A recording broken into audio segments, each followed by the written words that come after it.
Hello everybody, welcome back to another Thursday Thought. Today, I wanted to discuss the question on what makes a horse valuable. Now, there's a lot of things that people might say: bloodline, papers, genes, training, discipline. There's so many different things that can make a horse very valuable.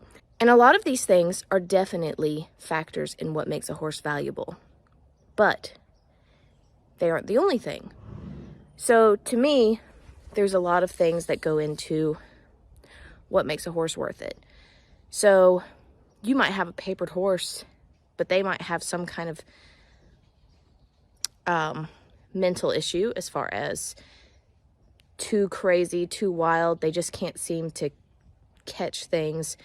You know, just something that happened, probably some breeding with some ancestral stuff or whatnot that has just caused some behavioral issues. It doesn't mean that the horse can't have a happy life and you can't use the horse in certain ways, but it can decrease the value when you can't get the horse to do certain things, regardless of what all's on their papers. Another thing is, Rio, for example, to me, he is invaluable. He is such a good horse with the little kids. He is broke as broke can be. I mean, very rarely do you get really a jump from him. It has to be pretty significant, and even getting those, his jumps and kind of spooks are very minimal. Nobody falls off, really. It's not really that big of a deal. The only times that I have fallen off of him was he tripped. Wasn't his fault. And there was one time he was having a little bit of an attitude with me, and I was trying to do the barrel pattern bareback on him, and I lost my balance and I fell off. But otherwise, he is such a good boy, and he is so good with kids, and he's so gentle, and he very much is willing to kind of do whatever as long as you're willing to ask for it. And to me, that is incredibly valuable. And do you know that I have no idea what his DNA is? I call him my mutt horse because I literally can't even begin to think about what he has in him. He has a really weird gait, so I'm assuming that somewhere in his lineage he has a gaited horse in him. The closest I think would be like a Tennessee Walker. Now, I could be wrong. I just see that, or a Rocky Mountain horse is another thing that I was thinking of. There's quite a few that I was like, he could be da-da-da. I mean, I honestly have no idea. He's probably the child of two mutt horses, to be quite honest. But he's awesome. And none of that, I don't need to know his paperwork, don't need to know all that. He's just great, and he's a lot of fun. Then I have Dash, who does have some good paperwork. He's a registered quarter horse, and he's really got some good training on him. Now, he's had a lot of breaks, so there's a lot of issues that you just have to kind of work on and just need to finish off, just because he's gotten lazy and he's not had to do a lot in years of just sitting in a pasture before I bought him. And he's already improved a lot since I've had him. But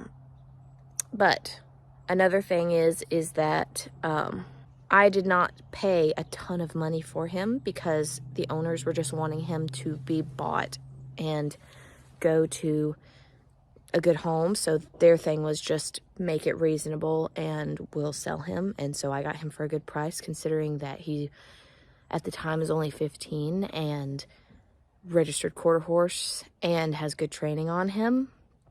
He used to barrel race, so he's already got the pattern on him.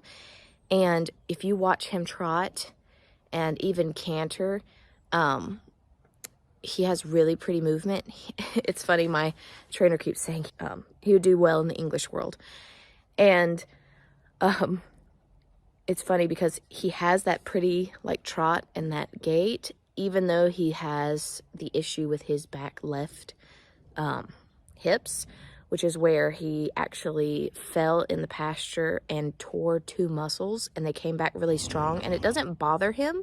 It just looks really funky when he walks. He kind of slaps it down on the ground. But after doing a vet check and everything, she was like, I mean, besides potentially having some arthritic issues in there when he gets a lot older, he's not having any issues right now. So he does swing his hips out a little bit because of it, but not the end of the world. He does great. He's great. But he's very valuable as well. Has a lot of training, has nice papers. But, you know, and those things do make horses very valuable. Don't get me wrong. I'm not saying this to devalue any horses that have great papers, all that kind of stuff. But I find that the value of a horse can change and is not 100% on, are they papered real well? And even not even fancy training, because even though Rio is a great kid's horse and he does all this stuff, he doesn't have fancy training. He doesn't have fancy moves. He's not very fancy, and he clogs along. He's got that weird gait. He looks funky. He feels funky. I mean, it's funny because when I just had him and Buddy, I would ride him because Buddy was starting to go into that age where I could no longer ride him.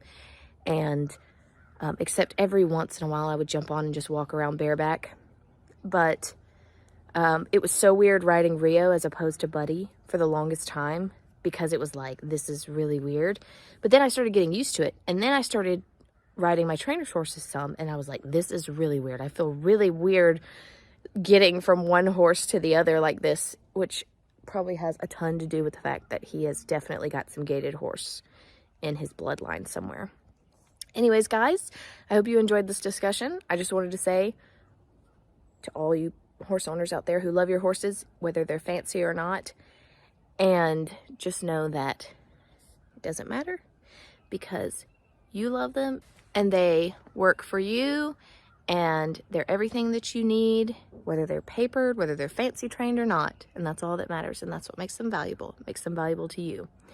Anyways, guys, thanks for watching, and I'll see you in the next one. Bye.